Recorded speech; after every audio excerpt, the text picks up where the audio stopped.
صرف گولی کی اجازت ہے، یہ وہ جملہ ہے جو بلوچستان کی سرزمین پر کئی دہائیوں تک گونجتا رہے گا۔ یہ وہ لمحہ تھا جب شیتل کو پسند کی شادی کرنے پر 9 گولیوں سے چھلنی کر دیا گیا تھا۔ No nation can rise to glory unless your women are side by side with you۔ یہ قول ہے بانی پاکستان قائد اعظم محمد علی جناح کا، اور اس بات کو انہوں نے عملی جامہ اپنایا جب فاطمہ جناح ہر گھڑی ان کے ساتھ کھڑی رہی۔ لیکن پھر اس بدقسمت ریاست نے ایک وہ لمحہ بھی دیکھا جب اس ملک کے سیلف پروکلیمڈ سیویئرز نے مادر ملت کی کریکٹر اسیسینیشن کی، اور اس کے بعد پھر ایک سفر طے ہوتا ہے مادر ملت سے غدار ملت کا۔ یہ ساری ایلیگیشنز فاطمہ جناح پر اسی پاکستان کے اندر لگی جن کو مادر ملت کا لقب بھی دیا جاتا ہے۔ ذرا سوچئے گا ضرور کہاں ہم سٹینڈ کر رہے ہیں۔ پاکستان میں ہر روز کئی بیٹیاں گھروں میں گلیوں میں اپنے خوابوں کے پیچھے ماری جاتی ہیں۔ آخر ایک قوم نے اپنی آدھی آبادی کو نظر انداز کیوں رکھا ہے؟ یہ صرف کچھ خبریں نہیں بلکہ پورا سسٹم فیلئر ہے۔ اگر گلوبل جینڈر انڈیکس کی بات کی جائے تو 2025 کے اندر خوش قسمتی سے بلکہ آپ کو مبارک ہو کہ ہم 148 کنٹریز میں سے 148 نمبر پر آئے ہیں، یعنی کہ ہم نے ٹاپ تو کر لیا ہے لیکن نیچے سے۔ اس کا مطلب یہ ہو گیا کہ وومن کے لیے پاکستان 148 ملکوں میں سے سب سے گھٹیا ترین ملک ہے وومن کے رہنے کے لیے۔ عالمی اقتصادی فورم کی صنفی مساوات سے متعلق رپورٹ میں پاکستان دنیا کے نچلے ترین ممالک میں بدستور موجود ہے۔ صنفی مساوات رپورٹ 2025 کے مطابق پاکستان جنوبی ایشیا میں اپنے ہمسایہ ممالک بلکہ کم آمدنی کے گروپ کے تمام ممالک سے پیچھے ہے۔ اور اس کے ساتھ اگر لیبر ورک فورس کے اندر یہ ستم ظریفی دیکھا جائے تو وہاں پر وومن صرف 20% کنٹریبیوٹ کر پاتی ہیں۔ اس طرح کے کئی فیکٹس اور فگرز ہیں جن سے ہمیں یہ پتہ چل جاتا ہے کہ اس پاکستان کے اندر، اس ریاست کے اندر ایک بڑی آبادی کو سائیڈ لائن کیا جا رہا ہے۔ لیکن آگے بڑھنے سے پہلے یہ ضرور سوچئے گا کہ آدھی آبادی کو ان اویئر رکھنا کہیں کچھ سیلف پروکلیمڈ سیویئرز کے لیے فائدہ مند تو نہیں ہو رہا۔ آپ اس بارے میں کیا رائے رکھتے ہیں؟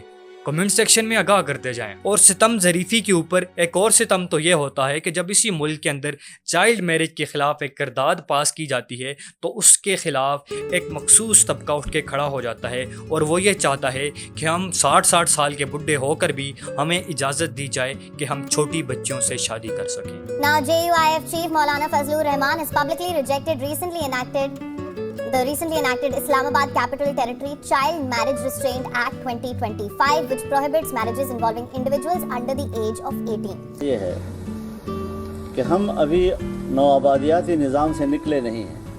ایک بڑا طبقہ امٹ کے سامنے آتا ہے جو کہتا ہے کہ چائلڈ میرج بل کو واپس لے لیا جائے۔ آپ خود سوچئے، جہاں دنیا 21ویں صدی کے مسائل حل کر رہی ہے، جہاں انفوٹیک اور بایو ٹیک کے کمبینیشن پہ بات ہو رہی ہے، جہاں آرٹیفیشل انٹیلیجنس پہ بات ہو رہی ہے، وہاں ہمارے مسائل کہیں اسٹون ایج کے تو نہیں ہیں۔ یہ وہ ملک ہے جہاں عورت سڑک پر نکلے تو غیر محفوظ، اور وراثت سے حصہ مانگے تو دشمن بن جاتی ہے۔ اور کچھ فیکٹس اور فگر تو اور بھی جانتے چلیے، ہر 10 میں سے 7 بچیاں سکول نہیں جا پاتی۔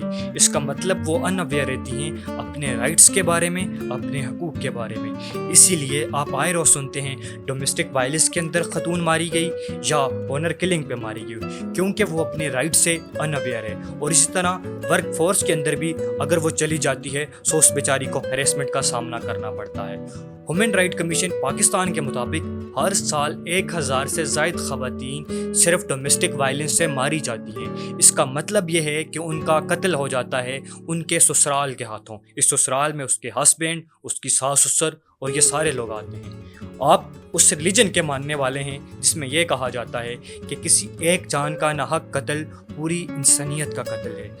جہاں پر ڈومیسٹک وائلنس میں وومن کو قتل کیا جا رہا ہے، اس بارے میں آپ کیا سوچیں گے؟ اور آپ پھر کیسے ڈیفینڈ کریں گے کہ اسلام ایک بہترین نمونہ حیات ہے؟ یہ صرف رپورٹس نہیں ہیں، یہ کہانیاں ہیں۔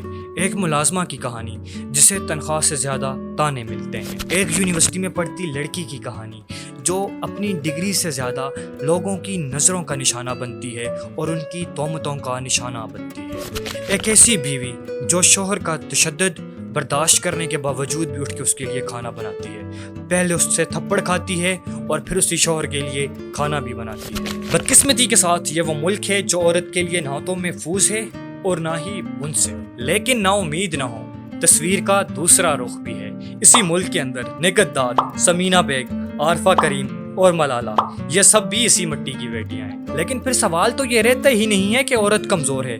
پھر سوال تو یہ آ جاتا ہے کہ کیا ریاست اور معاشرہ عورت کو تسلیم کرے گا یا نہیں. جواب آپ پر.